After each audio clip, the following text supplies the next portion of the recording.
Hello, good morning. This is my third lecture for the September month और इसके अंदर हम लोग बेटा heating effect of current this is the last topic of this chapter number third. ये chapter number third का हमारा last topic है और इस टॉपिक के अंदर हम लोग क्या करेंगे कि चैप्टर नंबर थर्ड को हम लोग इसके अंदर कंप्लीट करेंगे इस टॉपिक के साथ। तो हीटिंग इफेक्ट ऑफ करंट क्या होता है, अब तक हम लोगों ने इसके अंदर जो चीज़ पढ़ी है, सिलेबस के अंदर जो चीज़ नहीं है वो मैं बता देता हूँ। कार्बन रजिस्टर्स, उनके मेजरमेंट वगैरह, और series and parallel combination of resistances, ये आपके सिलेबस में से क्या कर दिया गया था, रिमूव कर दिया गया था। बाकी सब एज इट इज़ था।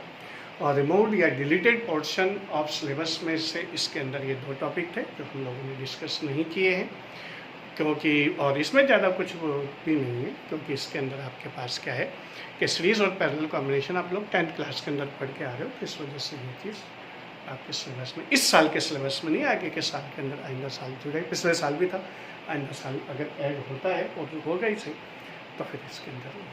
तो कहने का अब आपके पास आता है हीटिंग इफेक्ट ऑफ करंट क्या होता है।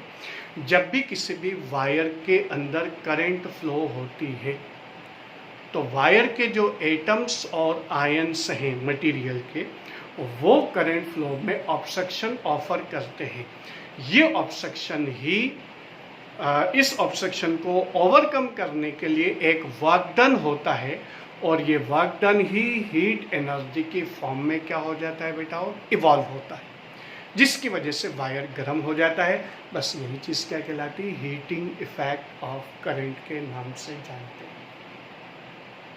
फिर बता देता हूँ मैं, कोई भी एक रेजिस्टेंस वायर हमने कंसीडर किया है और इससे हम लोगों ने क्या कर दिया, एक बैटरी वगैरह से कनेक्ट कर दिया, कि हम लोगों ने लगा दी, और रियोस्टेट हम लोग जितना जो चाहे, जो जैसा भी चाहे वैसा हम लोग इसको करंट की वैल्यू को कर सकते हैं।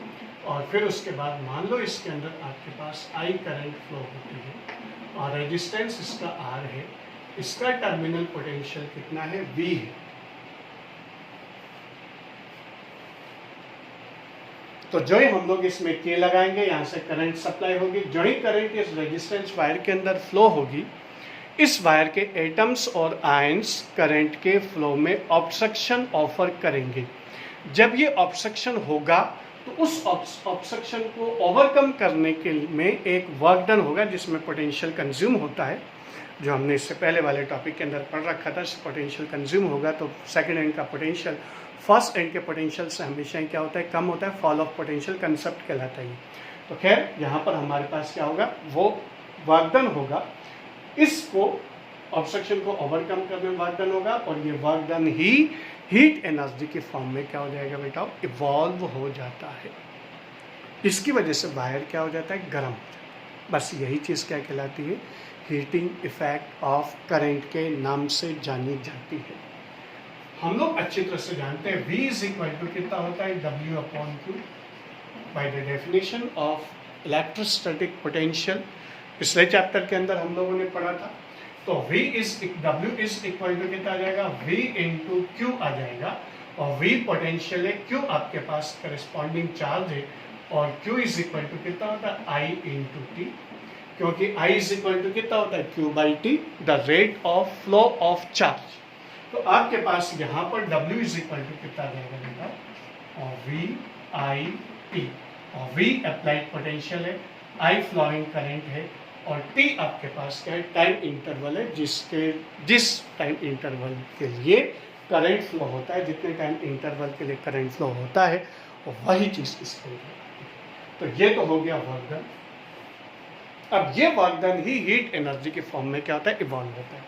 क्योंकि हम लोग अच्छी तरह से जानते हैं जूल्स लॉ के अकॉर्डिंग क्या होता है कि जब भी कोई भी हम लोग वर्क डन करते हैं तो उसमें हीट, वो वर्क डन क्या होता है, हीट के अंदर कन्वर्ट होता है। जैसे हम लोग कई बार एक छोटा सा एक्सपेरिमेंट में बताता रहता हूँ कि जैसे मान लो अपने हाथों को रब करेंगे तो ये आपने क्या किया, एक वर्क डन हुआ, और इस वर्क डन की वजह से आपके हाथों की हथेलियाँ क्या हो जाती है, गर्म हो जाती है। इस वजह से आपके पास क्या होता है कि जब हथेलियाँ आपके गर्म हो जाएगी तो ऐसी सिचुएशन के अंदर इसका मतलब ये हुआ कि वर्क डन जो है वो डायरेक्टली प्रोपोर्शनल किसके होता है, हीट के होता है। ज़्यादा हम लोग हथेलियों को रगड़ेंगे ज़्यादा हीट प्रोड्यूस होगी, कम रगड़ेंगे कम हीट प्रोड्यूस होगी। तो W is directly proportional to H और W इज इक्वल टू कितना हो जाएगा बेटा, JH हो जाएगा। तो H इज इक्वल टू कितना आ जाएगा आपके पास, W अपॉन J आएगा और W की वैल्यू आप लोग यहाँ से पुट कर सकते हैं। H इज इक्वल टू आपके पास आ जाएगा VIT अपॉन J और V इज इक्वल टू हम लोग IR, अगर मान लो वायर में फ्लो होने वाली करंट I और वायर का रेजिस्टेंस R है तो H इज इक्वल टू आपके पास आ जाएगा IR into IT upon J means H is equal to हो जाएगा I square RT upon J। J तो जूल्स कांस्टेंट है जिसकी वैल्यू 4.2 या 4.18 जूल पर केल्विन होती है। तो यहाँ तो आपके पास इसके अंदर क्या हो जाएगा कि J तो कांस्टेंट है, वैल्यू 4.2 या 4.184 इसके अंदर कंसीडर की जाती है। तो इसका मतलब ये हो गया कि H is directly proportional to कितना हो गया बेटा, I square. The heat evolved in the wire is directly proportional to the square of magnitude of current in the circuit या wire। दूसरा H is directly proportional to कितना हो जाएगा बेटा, R। और तीसरा H is directly proportional to कितना हो जाएगा, T हो जाएगा। इसी को बोलते हैं हम लोग Joule's laws of heating effect of current. यही Joule's laws of heating effect of current होते हैं। 3 point, the magnitude of heat evolve in a resistance या conducting wire is directly proportional to square of current flowing through the wire. Second, the amount of heat evolved in the conducting wire is directly proportional to its resistance, and amount of heat evolved in the conducting wire is directly proportional to the time interval for which the current flows in the wire. अगर ज़्यादा देर के लिए current flow होगी तो wire ज़्यादा गर्म होगा और कम देर के लिए अगर करंट फ्लो होगी तो वायर कम गर्म होता है। तो इस तरह से हमारे पास क्या हो जाएगा, H इज डायरेक्टली प्रोपोर्शनल। ये जो 3 पॉइंट है इन्हीं को हम लोग किस नाम से जानते हैं, joules law of heating effect के नाम से जानते हैं। अदर फॉर्म भी हम लोग इसके अंदर, ये joules law of heating effect तो ये होता है, अदर फॉर्म भी हम लोग इसके अंदर यूज कर लेते हैं। जैसे मान लो आपके पास आ गया H इज इक्वल टू, एक तो आ गया आपके पास VIT अपॉन J, एक आपके पास ये है Singh I square RT upon J, और एक आपके पास इसके अंदर क्या आ जाएगा, I इज इक्वल टू हम लोग पुट कर देंगे और V अपॉन R। तो I इज इक्वल टू जब हम लोग V अपॉन R पुट करेंगे तो आपके पास I स्क्वायर है तो V square upon R square, J जैसा का जैसा I से इंटू RT,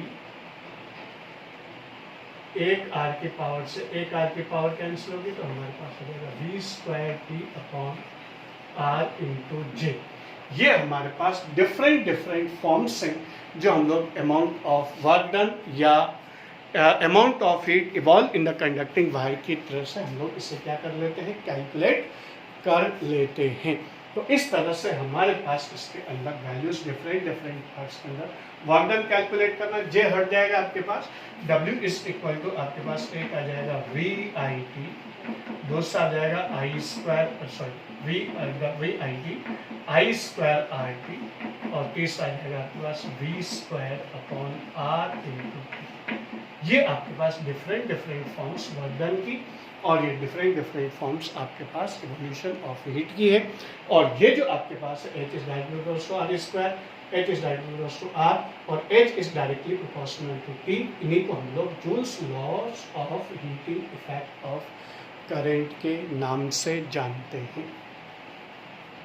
तो ये आपके पास इसके अंदर joules law of heating effect कहलाता है। इसके बाद हमारे पास एक और टर्म आती है, that is called electric power. Electric power क्या होता है,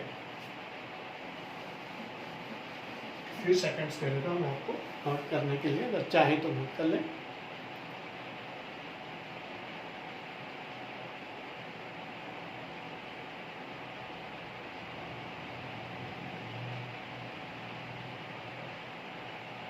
यस, अब आता है आपके पास इलेक्ट्रिक पावर। इलेक्ट्रिक पावर क्या होती है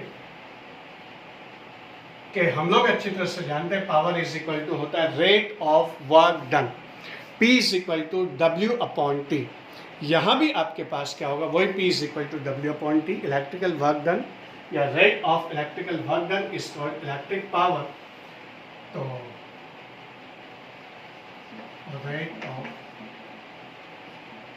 electric work done by a machine is called electric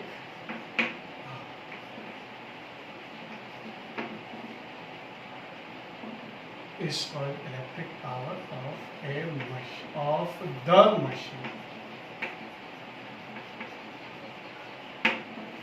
ये हमारे पास electric power work rate of electric power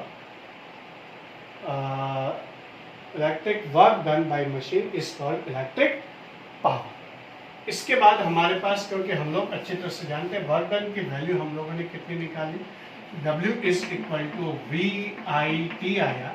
इस T को W के नीचे ले आओ तो W upon T is equal to कितना हो जाएगा, V इंटू आई। और यही चीज क्या कहलाएगी, इलेक्ट्रिक पावर कहलाएगी, P is equal to V into I. और V की यूनिट क्या होती है, volt.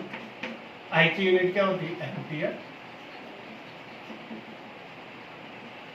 Volt is equal to कितना आ जाएगा आपके पास, joule.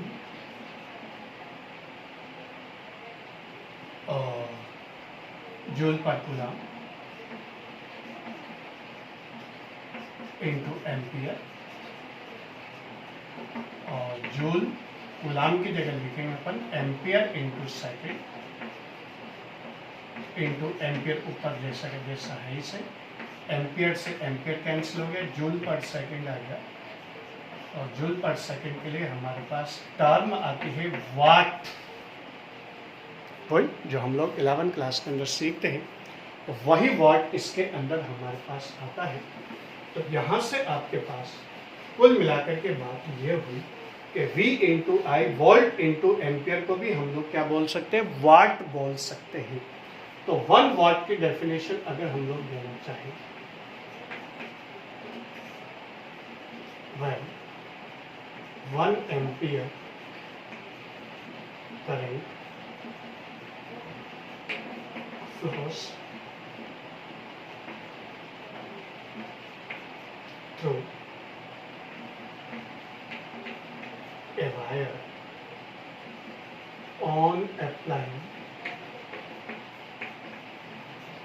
1 volt potential,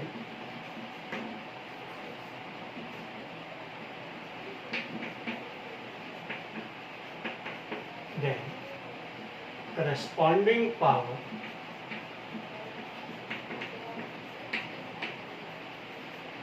is called 1 watt।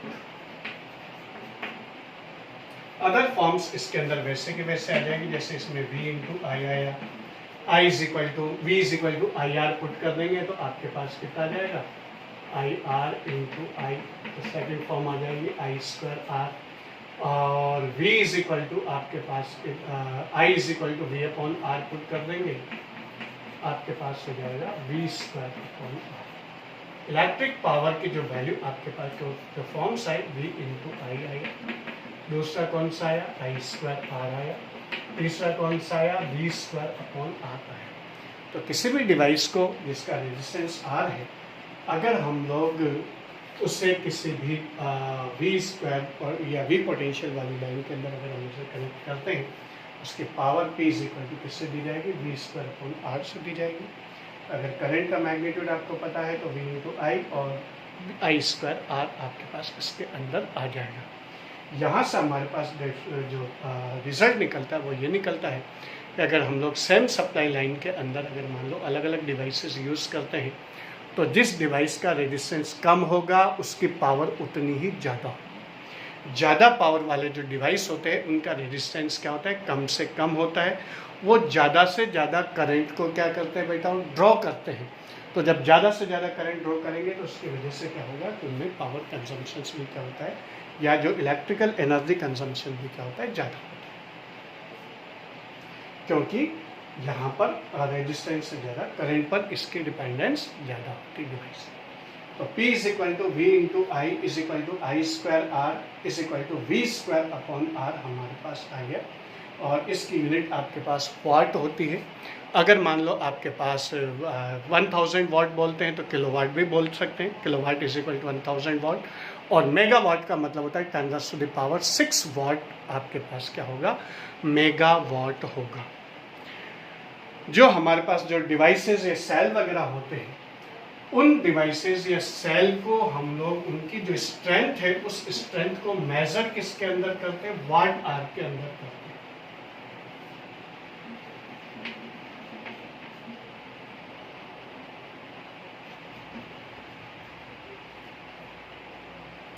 Electrical consumption watt hour के अंदर काम आता है।